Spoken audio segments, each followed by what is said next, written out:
Thomas and Friends, The Snowy Surprise. The Snowy Surprise. Here we go. This is a story about a very snowy winter's day, when Thomas, Percy and their friends worked together to bring a happy Christmas to a mountain village that was in trouble.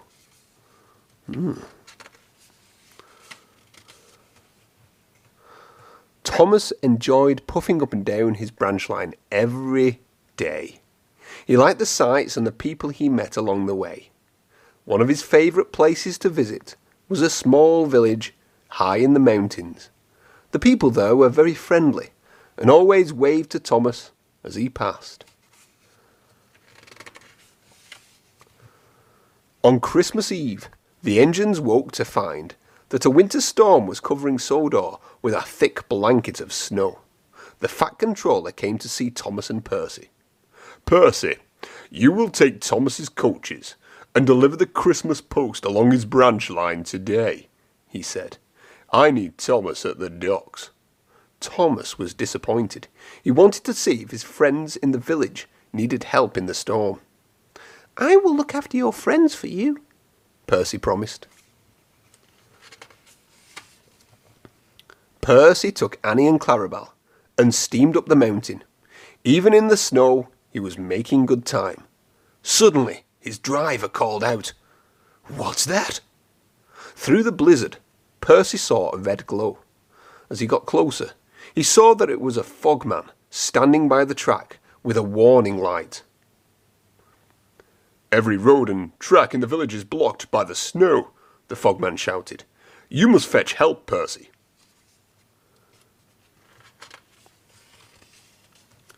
"Bouncing buffers," Percy thought, worriedly. He had promised Thomas he would look after the villagers, and now they were in trouble. Percy knew just what to do. He left his carriages in a siding and puffed quickly to the airfield, where Harold the helicopter was resting. "Peep, peep," whistled Percy loudly. "The roads to the mountain village are blocked with snow. The villagers need our help." "Right away," Harold replied, as he buzzed up into the air and flew off to tell the Fat Controller.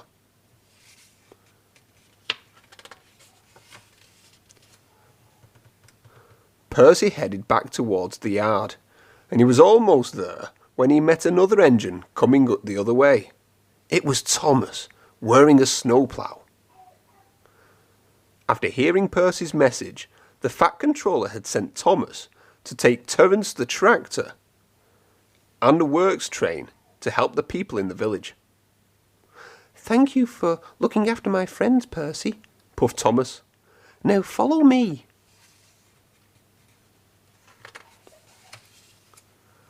Percy buffered up behind Thomas's heavy train, helping to push it up the mountain. Thomas's snowplow cleared the snow from the tracks that led to the village. Thomas and Percy had to go very slow. When they tried to go faster, their wheels slipped and spun on the icy rails. Working together, Thomas and Percy struggled up the steep mountain.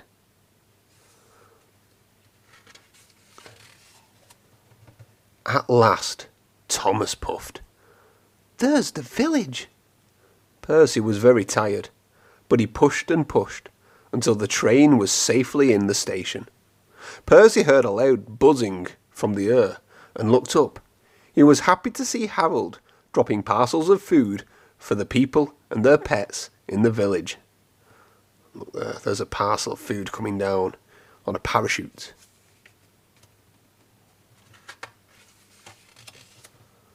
Terence the tractor quickly got to work. With his strong caterpillar tracks and snowplow, he cleared the snow so that people could walk safely and drive their cars.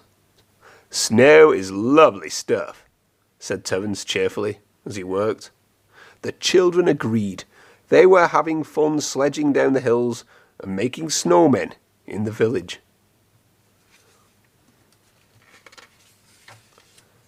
At last, the snowstorm passed. Terence ploughed the roads in the village and then rolled back onto Thomas's flatbed. Percy went to fetch Annie and Clarabel from the siding so that the villagers would have their letters and presents in time for Christmas. By the time he returned, Toby had arrived with Henrietta. They had brought hot chocolate and mince pies for the tired workmen and villagers.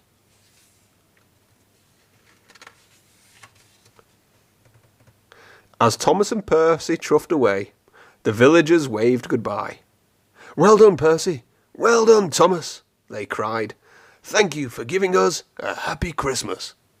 Thomas and Percy smiled. They had never felt more like really useful engines. When Thomas and Percy were out of sight, the villagers talked about a way to thank the engines for their hard work. They made a wonderful plan.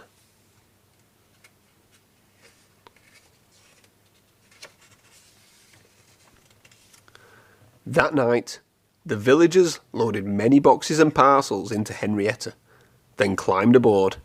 Toby puffed through the snowy countryside and steamed into the yard as quietly as he could. Thomas and Percy were fast asleep after their very busy day. The villagers took their boxes and parcels and tiptoed into the shed. Toby didn't know what the villagers were going to do, but it was sure to be a splendid surprise.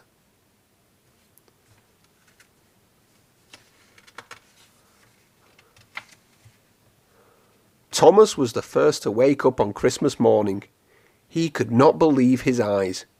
"Peep, peep!" he whistled in surprise. The others woke too, and all looked round in wonder. The shed had been magically decorated with tinsel and fairy lights. There was even a Christmas tree with lots of presents underneath. Thomas and his friends whistled in delight. "It is a really Merry Christmas for everyone," said Percy, and they all agreed.